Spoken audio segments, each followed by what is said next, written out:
Welcome to Voices of the South, the podcast with topics about development from a global South perspective.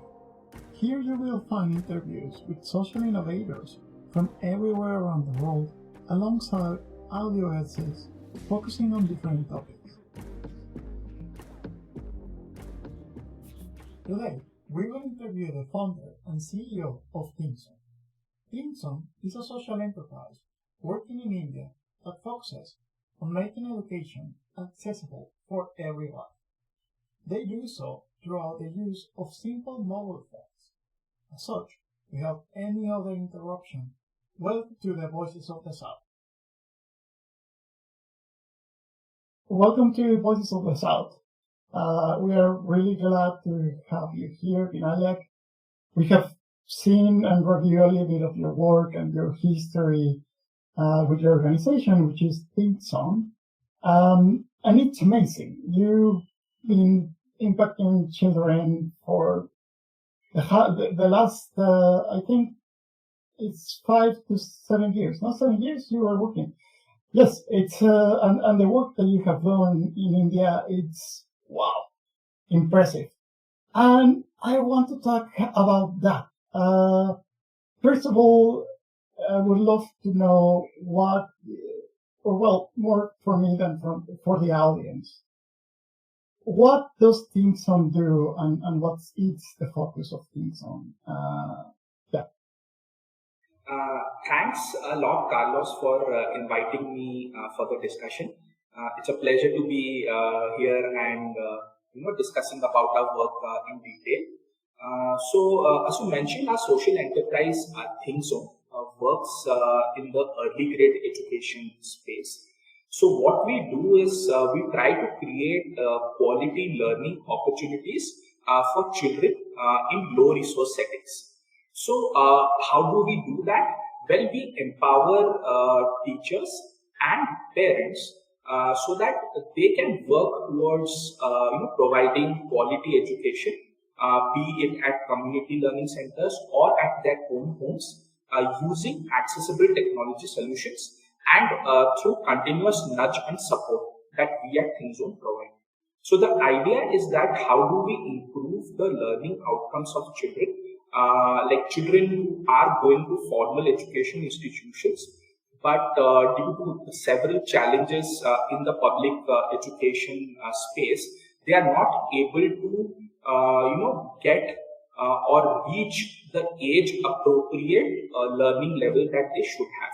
So what we do is we try to bridge these learning gaps that children have so that by the time they graduate or they are like from primary grade onwards, they are able to have a solid foundation in language and in arithmetic so that they can do better in their lives. So, in a nutshell, the mission of Thinkzone is to, improve the learning outcomes of children in low resource settings. And how do we do that? As I had mentioned before, we work with teachers as well as with parents using an accessible technology solution so that they themselves can impact children.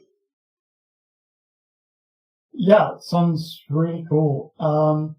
I was checking in the data about India, and I figured out, or well, the data that I found is that India only have a 50% internet penetration rate. In your website, which is where I found the majority of the information of the NGO, of the social enterprise. Sorry, you mentioned that you use and you focus on using low and cheap technology, and by low technology I mean SMS, maybe calls, and you also have an app.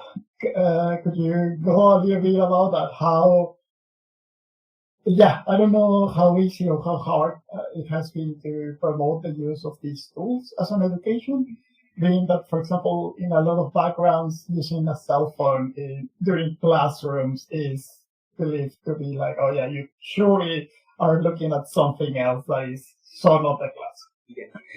Glad that you asked this question, Carlos. So yes, as you correctly pointed out, in India, there is an access, there is a problem of access to internet and smartphone devices. So when you mentioned the number 50%, in fact, it is much lower than that. Especially in low resource settings, and especially in the low income group families, parents don't have an access to the internet or the smartphone. So yes, that is a big challenge that is there if we consider India as a whole. So what we did, and this in fact worked out really well during the pandemic, was that the penetration rate of a basic feature phone, like a feature phone without a smartphone, which does not require internet connectivity, but they can just receive messages and receive calls. So that is the entire the low cost technology that I am talking about, and that is the means through which we reached out to parents when the schools were in lockdown. Right now, they're still continuing the lockdown, but that the entire idea was that how do we engage and empower parents so that they can spend at least some time during a day to engage with children in their at their own home. So the idea of this model is the what we have been the program's name is the home based learning program. So in the home based learning program, and this in fact the implementation that we started was from research that we did on the at the grassroots level, where we found out was that even though the penetration rate of internet is not there, but then parents and the families do have access to phones, a basic feature phone. So how do we utilize that as a tool to reach out to several families at one go? It was the entire thought process that we had. So the idea was simple: how do we provide nudge and continuous interaction with parents? The home-based learning program, as you mentioned before, uses low-cost technology. That is, it's a mixture of live phone calls, automated calls, and using simple text messages.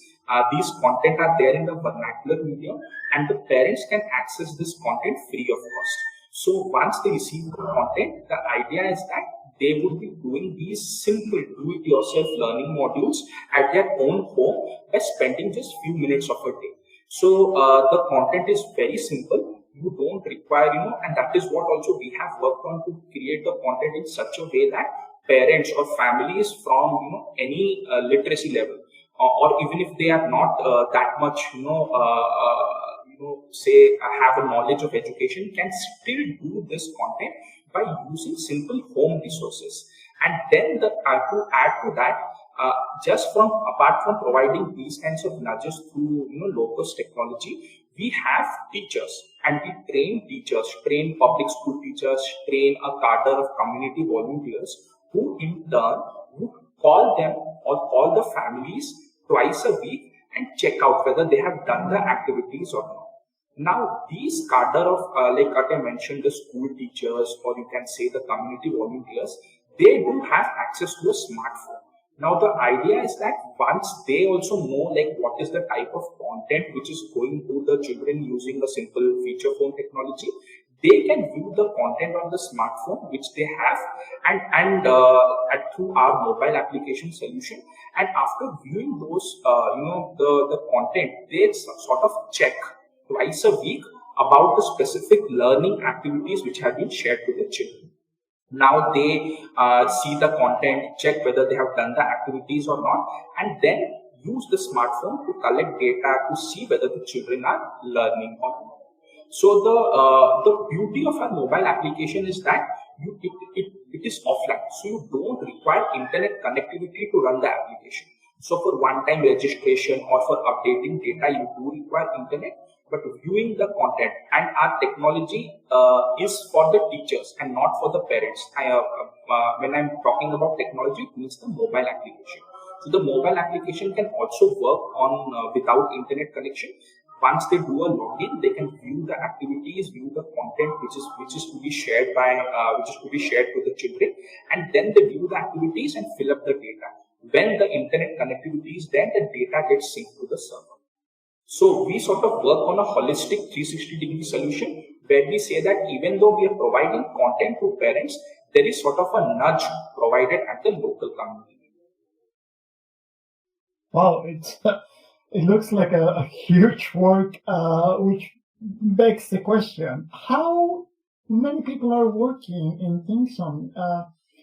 Because I sort of have the feeling that you use a lot of automatization technology, but at the same time you probably have teachers and everybody communicating using cell phones, using internet, using 3G or the communication technology that they have available in the area.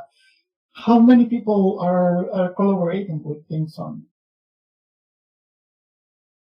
Yeah. So at Thinkzone, like the idea behind a social enterprise is that we always wanted to remain lean. So our team size right now, so we have 19 team members who are working in different parts of the state of Odisha where we are operating. But then we work with thousands of teachers. So these teachers who we identify through different, different means, either by partnering with the state government or through the local community mobilization techniques. Through them, and they are not, directly, you can say, a part of Team Thinkzone, but then we are training them and supporting them so that they can in turn support children in their communities.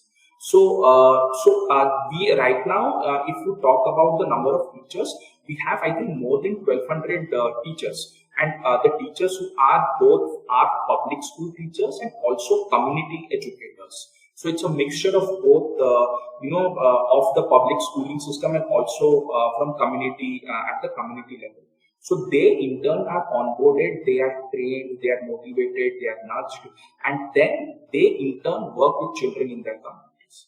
So, all in all, like our team is lean, but then the idea is that if we can automate and use technology, then we are able to reach out to thousands of children at a cost effective.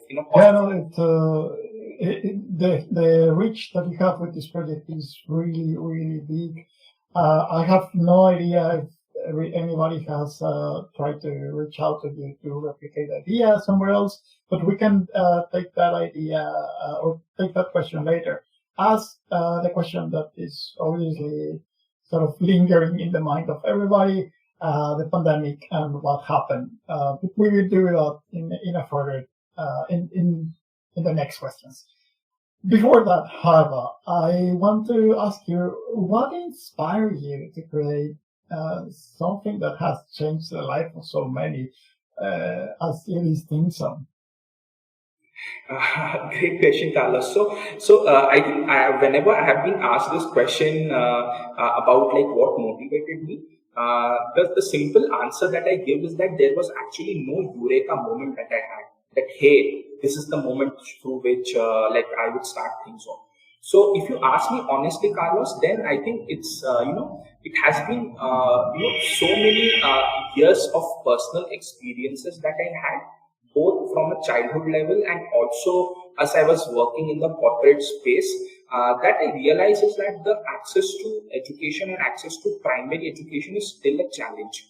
Uh, we see that, I'll give you my example. Even though I have got sort of a decent schooling, but then when I compare that with, say, someone from say a metro city, or you can say a big city, or in the urban area, I'll still feel that okay, they have received a good education. When I started interacting with people outside of when I started working out, working in the corporate space. So that was the first experience that I had where I felt that okay, education is still access to education, I mean, is still not equal for everyone. So, say someone who is studying in a village and someone who is, studying in an international school or a good school in an urban setting, there, the education level is comparatively different. Is different, and in that is where we feel is that children who are from a rural background or from a vernacular background, they always go sort of at a lower level. During my corporate experience, and then when I moved to the social impact space, I started implementing different skill enhancement programs. That is, I was working with youth who had dropped out of the schooling system, and then they were taking these kinds of job related programs with the motive that they will get a job. So there I found a lot of, and this I'm talking about from my experience when I started working in the social impact space, and this is where I found a pattern that that youth who were dropping out of the schooling system, they were telling, and this was the common communication that I was receiving, was that had we received a good education early on, we would not have dropped out of the schooling system, because we were not understanding anything what the teachers or what was happening in the schools, and then we would not have taken these kinds of skill enhancement programs. They themselves knew that okay, our foundation is not strong, and even if we try a lot, we might not be able to reach to the top of like at the career level. So that was I think one of the moments where I realized was that the problem was not at the top, but then at the bottom. Bottom, I'm talking about bottom of the education system. Like children are not getting access to good quality early education. And that is where the problem lies. If the children don't have strong fundamentals early on, they tend to struggle once they sort of move ahead in their lives. So that was, I think, the pattern, and seeing some of the things at a personal level, wherein I found out was that okay, education is still not equal across geography, or you can say in my place or in my community. So that is how I felt maybe not a eureka moment, but then those were the experiences that made me think of doing something, especially in the early grade education space. Yeah, no, it's perfect. Many people say that they get inspiration from an eureka moment, and they were just walking around, and suddenly the sky is open, and you get illuminated, and be like, this is what I need to do. And yeah, a lot of the times also you start building the idea little by little, and you start trying and moving. And from your personal experience also, I couldn't agree with you more. Having my elementary education and the majority of my education in Mexico, it is so true that if you have access to different education, to different schools, your opportunities in the future are hugely diverse. You have so many chances. You also lose so many opportunities if you are born in the wrong neighborhood. As simple as that. And that's really unfair for a lot of everybody who just came to the world and was, let's say, unlucky, because I don't have another word to say. It was unlucky enough to be born in a neighborhood, one street away from the good school, so to say. Well, you already shared with us a little bit of your process on how you created Thinkzone. I would like to ask you when you started, which is really being a social entrepreneur myself. I can also understand how hard it can be when you start creating something from nothing or from very little. What were the biggest challenges that you had during this time when you started with Thinkzone? Yes. So, Carlos, the first thing that, the challenge that anyone faces is at a sort of a personal level. Is the moment when you want to switch career and work in the social impact space. So that was, I think, the first challenge at a personal level, wherein you have friends, families, peers who sort of question you'll say your decision, but then become apprehensive that what if this thing would fail, because this is not like a normal technology driven or a for profit hardcore related business idea. So that is the first thing that was the biggest challenge, is to be able to convince everyone in your network that, hey, this is something which is meaningful, which can be sustained at a, in a cost effective way, and this can actually be scaled. So that was the first. I feel the challenge was there at a personal level. The second thing is that obviously, like being, you can say, a first generation entrepreneur. So in that way, the idea, or you don't have anything, you don't have anywhere to go to discuss with, because everywhere you have seen in your network, in your families, everyone is doing a job, or they're doing well in their corporate life. So that is again one challenge, is that like when you start, who do you reach out to support, to talk to. Okay, I know, understand there are incubators, accelerators, etc. But then deep down inside, you don't have anyone to talk to, because especially in your family level, because no one has done these kinds of things before. So that was again another challenge. Third challenge obviously is the classic case of I think the chicken and egg situation, is that like either you have the money to do something. That is where the classic challenge is that, oh, I don't have the money to to execute this idea. So that is where again another challenge was that, like, when is the time to sort of launch? Okay, if you don't have the money, can you actually start small?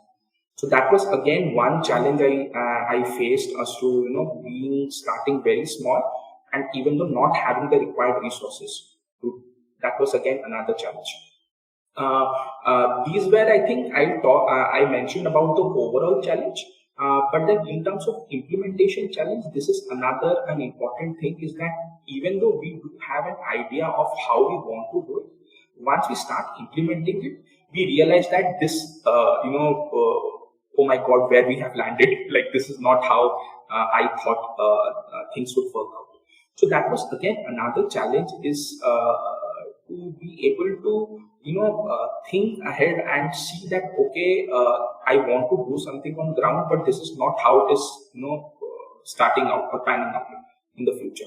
That was again another challenge, where who do we reach out to feedback, apart from the communities where we are working. So I think that was another challenge I faced in the first I'd say few years, as to like to finding out what is the right implementation model of executing our program. So yeah, so if you ask me, I can keep on going and talking about the challenges. But yes, the challenges I talked was about at a personal level, and also by implementing on ground. And obviously, finances and everything is a challenge whenever you want to start.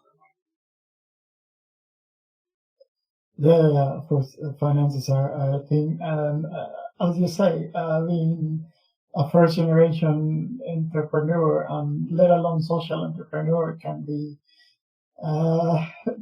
peculiar for some families. I do remember my personal experience with my grandpa asking me, like, okay, but how are you going to live? How are you actually going to eat from this? And it's like, okay, yeah, I mean, I'm probably not going to become rich out of these ones, but I don't plan to starve. Exactly.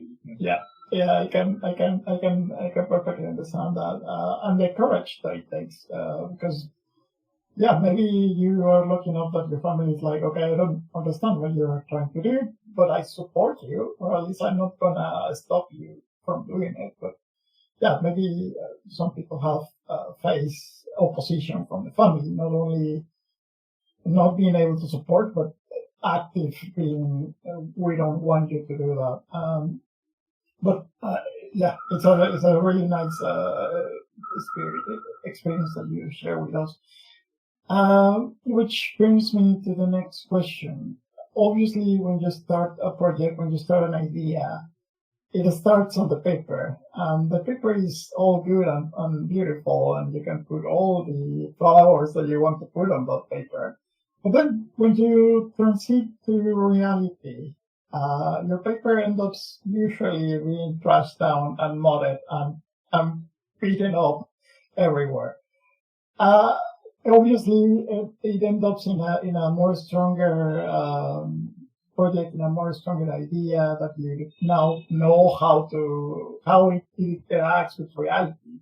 So I wanted to ask you, what was that moment when you knew that Thinkzone was gonna work and that you were gonna be on this project, whatever happened in the future? Okay. So in a way, Carlos, the first thing when I realized is the maybe this project or our work, the work that we do at Thinkzone would work is when we actually saw improvement in the learning skills or in the learning ability of children. Even though we were doing at a small scale, but then when we saw, okay, the first 100 children or the next batch of 100 students who were joining, like who were going through our programs, who were actively engaging with the local community educators, we were able to see a change that like children who had not being able to understand concepts going through our activity based methodology teaching process, they were able to gain something out of it. So that was, I think, Carlos, the first big motivation or the first big confidence that I had that, okay, this thing can actually work. But then having said that, as I was mentioning just some time before, is the implementation model or the way in which you want to work or you want to, do that on ground is always remains a challenge. So that was, I think, the point where I was personally struggling to find out the right, approach. I'll just give you a background as to how we started and right now how we are. So the idea was very simple initially that we would, have these kinds of simple learning centers in villages. Children would be coming over there. They would be paying a small fees for it, and that is how we are going to sustain over a long period of time. So it was like we were thinking, and as you mentioned, on pen and paper, on spreadsheets, you say that, oh, we are going to open up hundreds of centers. Children would be paying X amount of fees, etc., etc. But then that was, I think, the point. Even though we are seeing children were coming and they were, learning something, learning well. But then the payment thing, the business model thing was actually not working out. So that is where we as an organization, and I think it took us nearly, I think, 3.5 years to realize that, okay, if we actually want to work and if we, and this only happened when we slowly realizing that we were moving away from our mission. Like our mission is providing access to quality education. But then when we were thinking, okay, let's make it cost like sustainable, fees collection, etc. Our motto or our mission was moving away, from providing access to education to building a sustainable model. So that is where we took a conscious call that, hey, we are not going to collect anything from children. Thinkzone is not going to work based on the fees collected from children. Community educators teach children. They take whatever they want to do. We have nothing to say with the finances, but we partner or we implement a business to business model wherein we become sustainable for running the programs. So that was the moment, and I think it was in 2000, early 2018, I think early 2018. And this actually happened after we raised a venture capital round. That was the moment. So we raised venture capital money, investment to scale up our program. With the idea is that we will be opening up thousands of learning centers. Children would be paying fees. We would be making it a scalable model, profitable model, and everything from the fees collected from the children. But then when we realized that this thing is not going to work out at scale, that was the moment when we realized that, hey, we can also work with children by not collecting fees. Like Thinkzone does not collect fees, yet we can build a sustainable model.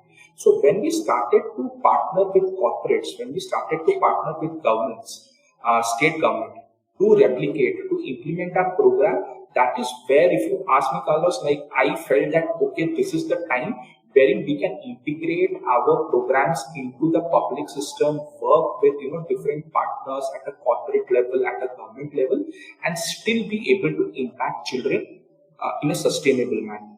So I think that was the moment where I realized that moving from collecting fees to partnering with government and not being able to not really caring about children giving fees for being a part of the program. That sounds, yeah, it's a really important moment. Going a little bit deeper into that area, because you mentioned income, and you mentioned money, which is a lot of the times the monetary resources, the ones that have a big saying if the project succeeds or it has to reform itself to be able to survive. Could you expand a little bit more on how is that Thinkzone gets revenue, if not revenue, at least income sources, as it is a social enterprise? Yes. The idea is very simple, Carlos. It's if you know, like it's a business to consumer. So it's a B2B2C is what we implement our programs. So we partner with corporates, we partner with foundations, we partner, say, with any grant making organization. They support our operation, they support our product, they support our deployment, and then we reach out to children free of cost. So the children don't pay us, but then at the local community level, it's up to the community educator or anyone who is on the ground to sustain their own operations if they want to. But Thinkzone has nothing to say in terms of collection of fees from children. So our model, as I mentioned again, is a business to consumer. We don't charge anything from children. Access to content, access to training for the youth, everything is free of cost. But then we partner with corporates, we partner with foundations, with different organizations who in turn use our resources, our support, our program to deliver these programs. Yeah, no, it's a really good model, because the beneficiary public, which in this case the children and the teachers, are not putting money into it. They have access to education, and well, in the case from the enterprises which you work with, that probably get some. I don't know how the laws function in India, but maybe they get a tax reduction, or they get social. What's it called? I forget the name of it, but social responsibility, or they Exactly, get profit from that, no? Which is a really nice way of giving back to the community from enterprises and social enterprises alike. Okay, that was really good. But let's get to the next section, the section that is sometimes a little bit the most personal for a few of our interviews, which is two significant moments of the organization.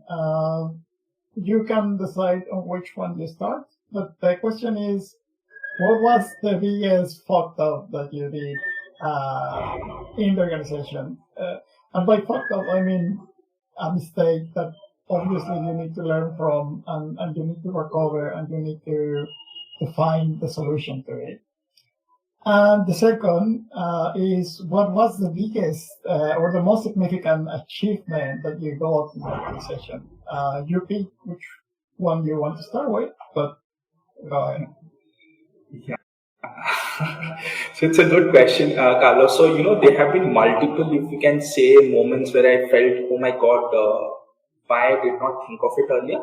But then, if you ask me the biggest, the moment where I felt like things could have been better is exactly at the start of our organization. So I'll tell you, give a little bit of detail on this. Many times, as social entrepreneurs or anyone who wants to start out something new, they spend a lot of time, on pen and paper, on strategy, on, building sheets, taking feedback, etc., etc.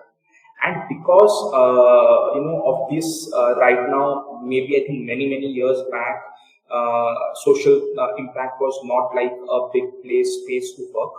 But then right now, in fact, in the last 7-8 years, people are saying that okay, people actually can, or we can have organizations who can work in the social impact space.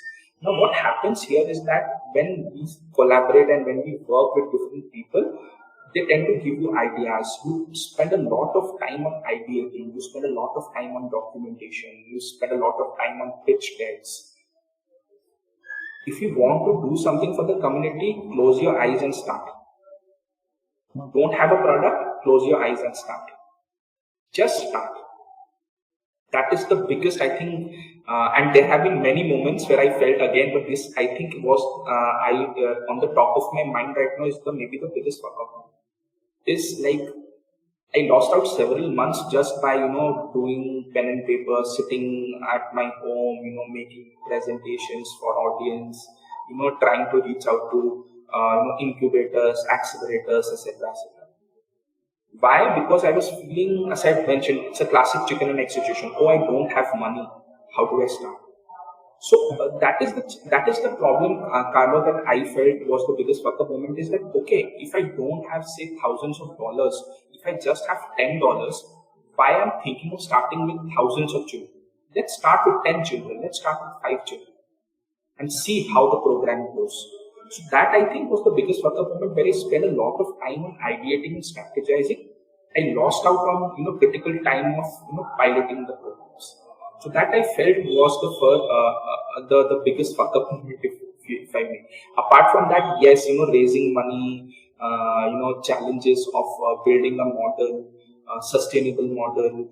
Those are the things which happen subsequently. But like for me, this is the biggest I think fuck up moment, where I was spending a lot of time on documentation.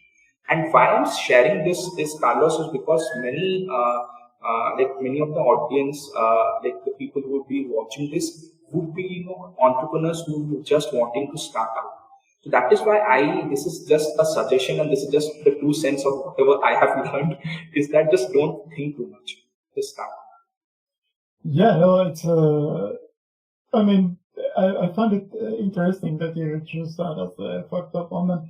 But makes all the sense in the world, because if you stay so long into thinking and into strategizing, into presenting the idea, then you probably will never actually do the idea, which would be one of the biggest fucked ups ever, because you never started. Exactly. Yeah. Which, yeah, go ahead, please. Yeah. So to continue, like maybe the second thing which you said, that yes, this was the moment I felt like, oh, this thing would really work. Is obviously, apart from seeing the learning outcomes improvement, when we started partnering, when we had, so I'll tell you something. So obviously, when we are starting as an organization, it is like always sort of a push approach. You reach out to people, you do things on your own, you want to do something, and then for that you need to market, you need to try out different techniques to reach out to a wider audience. But when like the biggest moment was that when the state government reached out on their own to us, especially during the pandemic, and we had not reached out to them. So as you know, I think that is the case with many in I think in all developing countries. Partnering with the government takes some time, but once it happens, you have the reach and the access to of children, to communities, to teachers at another level, because they have the biggest network, the government. So in this case, what happened was that we were doing something during the pandemic. People were writing about us in newspapers, in media. Someone read about us, and that was from a senior government at the government level, and they reached out over a phone call that, hey, we want to work with you. So Carlos, that was, I think, the biggest moment where I realized, and especially in the pandemic, that hey, our work is being not just appreciated, but people are reaching out on their own. And what better is the government reaching out on their own? So it is always the other way around. So that is where I realized, okay, yes, we are on the right track, because we can do something good. No, yeah. Wow, I'm impressed that the government reached out to you. It's that's a miracle on itself. Usually, the government doesn't reach out to anybody, which is amazing. That speaks really well also from the government people back in India, or I don't know if you are in the whole country, which would be so impressive because oh shit, you're reaching whole India, like the whole regions, everything. Wow, billions of people, and I have regions as diverse as the north, which is super cold, and then the south, which wow, that's impressive. Um, well, what can I say? That speaks a lot of the government. That speaks a lot of the project. I'm glad to hear that at least somebody in the Indian government is progressive enough to be like, oh, okay, we have somebody from our country that is doing this project, that is working in this, and we should support and we should encourage the idea. That's really cool. I cannot say any more about the Indian government because I don't really know them, but yeah, at least on this, I commend them. Okay, I wanted to touch a little bit more on the topic of the pandemic. Everybody touches is important. I think it's one of the biggest challenges that a lot of social entrepreneurs are facing around the world. Could you tell us a little bit about your experience in Thinkzone? What happened in these last 2 years? Okay, so I think it was March last week, I think in 2020, when the central government, like the Indian government, they decided that all schools would be closed. So it was, I think, from April first week onwards, when we actually realized was that there was no way in which we were able to reach out to all the children. Now, why was why was this challenge that we were facing? Is because our program had a physical sort of an interaction. So we were working with teachers who we used to train, and they used to engage with children at schools. We used to work with community educators, volunteers. We used to train them, and they used to teach children at their home. So these kinds of interaction stopped all of a sudden in the April first week onwards. Just like any other organization, we also thought of reaching out through internet, using WhatsApp and everything. But then in the communities where we are working, and this is actually the case. And when you mentioned about the statistic during the start of our discussion, was that millions of children, millions of families, they don't have access to smartphones or the internet. This was the biggest challenge that we faced, is that how do we reach out to children? So UNESCO has mentioned, World Bank has mentioned that millions of children have lost out on so many months and years of schooling, and they have fallen several steps behind of what they should ideally be. Now see, a child is in class 1 who was supposed to be enrolled in grade 1 in April 2020, right? It's April 2021 right now. They are supposed to be in grade 2 and continuing in schools, but it's, I think, the middle of the year, or in fact we are ending year, and a child has not yet seen the school for the first time. Now imagine this situation across entire country, and in fact in most of the developing nations. So what we do in this regard, so that is where we felt was that why are we just focusing on teachers? The biggest teacher, like in a family, is our parents, right? Parents can also teach children. So when we just think that teaching is just about arithmetic, algebra, geometry, etc., then our thought process goes that okay, parents are not educated, how can they teach children? But parents can also be nudged to use day-to-day home resources to teach them basic concepts. This is, the concepts are not just about I've mentioned geometry. The concepts could be what are big and less. What are numbers, basic number patterns. What are words? What could be stories? We have learned so many things from stories which have been shared by us, by our parents. So how can that be used as a mode to reach out or engage or teach children at their own home? Is how we sort of slowly integrated our model, and that is how we sort of started a new program, which is the home-based learning program. Children don't have, or families don't have access to internet or smartphones. They do have a basic feature phone. They do have a number. They do have a SIM card. Can we call them? Yes, we can call them. Can we just nudge them using text messages? Yes, we can do that. Can teachers support them again using calls? Yes, we can do that. So the idea is that, okay, even if children are not going to schools, even if they don't have access to smartphones or the internet, can we find out another modes, another way? And what better way of reaching out is directly through parents? Because parents are there with children, even if they spend few, just some time of a day, just engaging with children, just talking with them, that has a much bigger impact, I feel.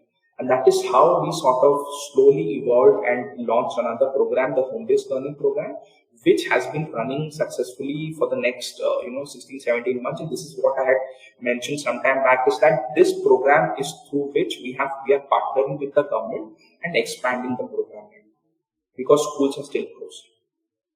Yeah, no, it's well, again, right now I'm not in Mexico, but I follow closely what happens in the country, and they cancel all the schools as in India, but they move everything, the class, into the TV and into Zoom and into digital technologies, which, as you say, not everybody has access to.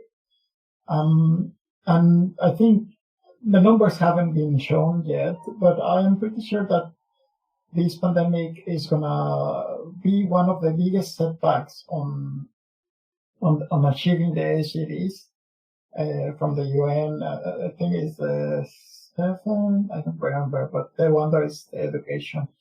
SDG 4. Yes. Yeah, the pandemic is gonna hit really hard on achieving the goal. However, programs like yours that started as a grassroots, that started being proven in the ground and grown there, they're probably the ones that are going to keep the hope that we actually managed to reach the goal in that one, which is amazing.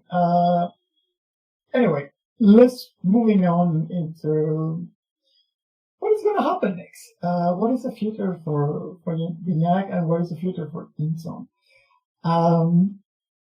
What are your goals in the next, I don't know, months, 5 years? Let's say months, as we are finishing the year. What is the goal for Thinkzone at the end of the year? Okay, Carlos, the first thing is that, as a mission, or as this is what our team thinks, is that it is not just that we just want to reach millions of children with just content. We want to make sure that they are actually learning. So that is where we are sort of, and I'm not saying that like all social enterprises do that, but I've seen instances where people would just write on annual report that, hey, we have impacted millions of children. So in our case, when we give a number that, hey, we are working with, say, right now, it's, I think, more than 13,000 plus children who have been enrolled right now. We want to actually work with them continuously. It is not like, okay, we are just, training few teachers and giving them content and that's it, we move to a new geography. So the idea that we have is that right now, if more than 13,000 children are enrolled in our solution, we make it a continuous process and be there at a certain level till they're improving in their language scores, till they're improving in their arithmetic scores. So right now, the idea is that, yes, we are working with 13,000 plus children. We are working with more than 1,200, 1,300 educators. But the idea is that let's, for the next 5 months, make sure that this thing happens in a proper quality. If we are planning for 100%, even if we are executing 60%, 50%, we should be happy.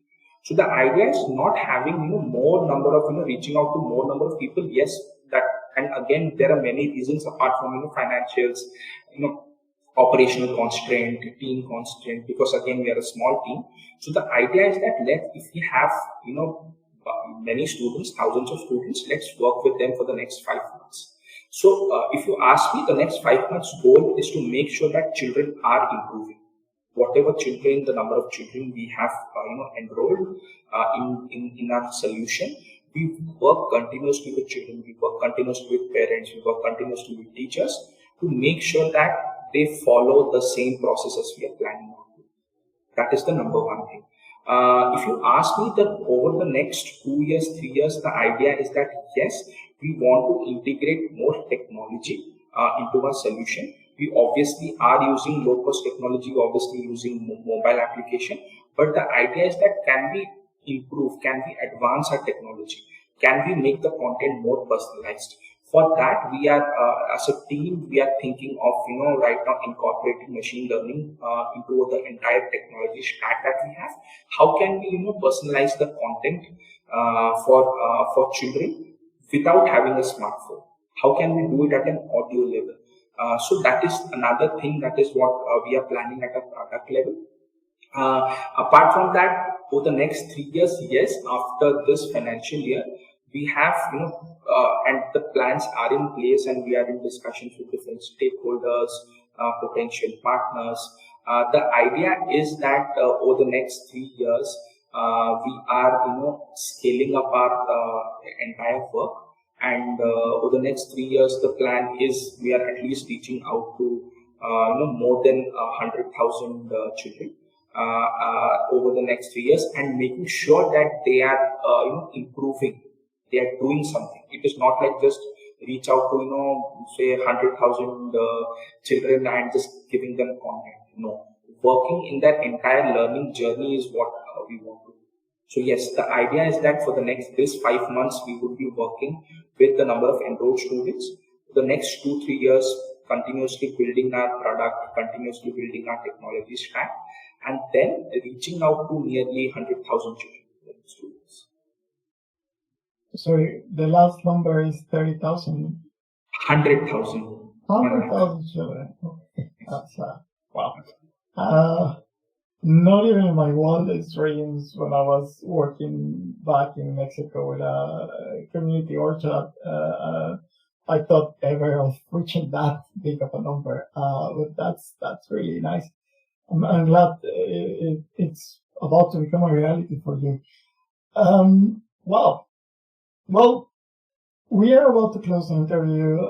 Again, I want to thank you for your time, for the experience of being able to chat with you and to know a little bit more about Thinkzone. I want to ask you, it's 3 questions, but I want to ask you the first one. What would you recommend to new social entrepreneurs that are coming their way, that are working, that are starting with an idea, obviously apart from start doing it instead of just planning? But what would you recommend to them? Yes. So you obviously said the first, the suggestion, my 2 cents of, just starting out. The second, if we are, working with a social idea, a social, impact enterprise, the idea is that to focus more on, achieving the social impact goals that we have. That is the second thing. So obviously there is this classic, you can say, case where we obviously move that toward the business model perspective. How can we make it sustainable and everything? The second thing is obviously, apart from starting out, is to making sure that your mission, you never sort of move away from the mission. So if we are saying that, okay, we want to, provide access to quality education and reach out to children, make sure that the entire content and everything is I just gave an example that focusing on your own mission. Third thing is, I think this I think is a weird one, but I think be shameless. That is the thing. And when I'm talking about being shameless, just don't have any shame to reaching out to him. if you want support, and you want to reach out to anyone, and don't feel bad that if someone is saying no. That is another thing. Don't be afraid of the no. It's an important one. It's sometimes difficult to reach out and be afraid of being denied or say no. It's but anyway, As I said, be shameless. Yeah. As I said, be shameless. Be shameless and don't be afraid. You're probably gonna get a little bit. You're gonna get maybe more no's than yes, but the yes that you get are the ones that are gonna count. And yes, exactly. Be shameless and be a little bit fearless of trying your new ideas. I would say that's a really good recommendation from your part. Okay. Finally, I don't know if you can share with us two things more. The first one is anything that you would want the general audience to, not social entrepreneurs, but people that enjoy knowing about this topic and about the work that social entrepreneurs, social innovators are doing in the global south. Anything that you want to share with them? Okay, so there are lots of things, but I think in terms of not suggestions, but I feel the first thing for a general audience is that yes, if social entrepreneurs are actually entrepreneurs. So if someone is saying that okay, we are working on a social idea of doing something good for the society or wanting to do something well, it does not mean that it can't be an enterprise or it can't be an organization. So as a general thing, whenever we see someone working in the social space, we would tend to think that it is just like a volunteering activity someone is doing, or okay, he's not working. This is just like a part-time gig for someone. So maybe for a general audience, the acceptance level that hey, even if someone is working on a social business or a social enterprise, they're actually doing something. They do have a job. So I think this is for the general audience to not segregate and say that this is just a volunteering activity or something. This is just like a job. Say someone is working in Google or Apple, just like someone is working in Thinkzone. Yes, this is just a job for some also. So I think that is one. Second thing, obviously, maybe not an audience level, but I think this is the entire at an ecosystem level. When people who are working on social ideas, especially for organizations who are supporting social entrepreneurs. The second thing is to be patient. When I'm talking about being patient, is that okay if someone is investing in someone's social business idea, don't expect them everything to change overnight. Just like you have millions of money being put into different technology Silicon Valley organizations, and they're still not making money. They're bleeding money. They're making losses. So the investors and everything, they're patient with them. Similarly, in the social space, I also feel that the ecosystem could be a little bit more patient with the social entrepreneur. If someone is saying that okay, hey, the business model would take some time, or the impact would take some time, be patient. Don't expect overnight results.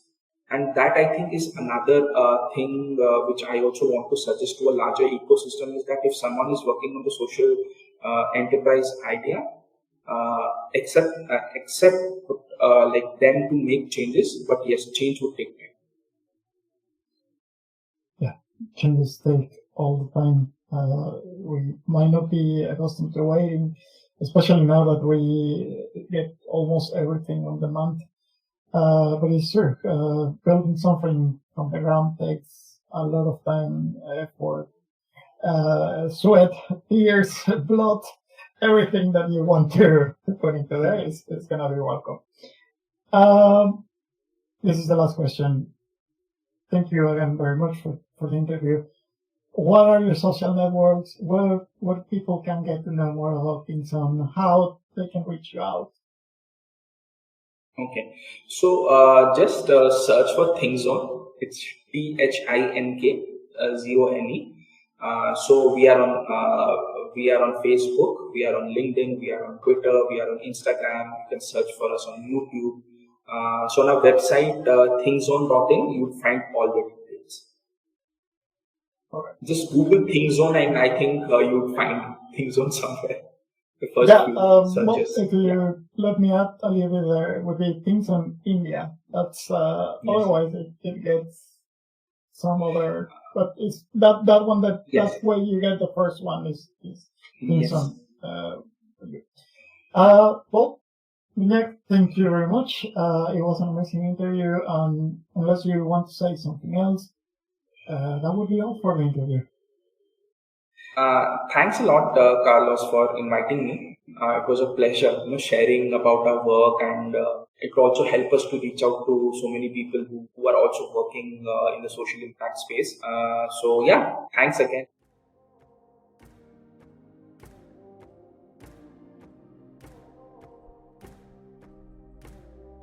The Voices of the South is brought to you thanks to our patrons Sergio R., Patricia Elena Ojeda, Frank Anders, Alma Gloria, Laura M., and Luis M. If you want to support us, you can do it on Patreon, where you can get access to exclusive content and other privileges. Thank you very much for listening, and we see you on our next episode.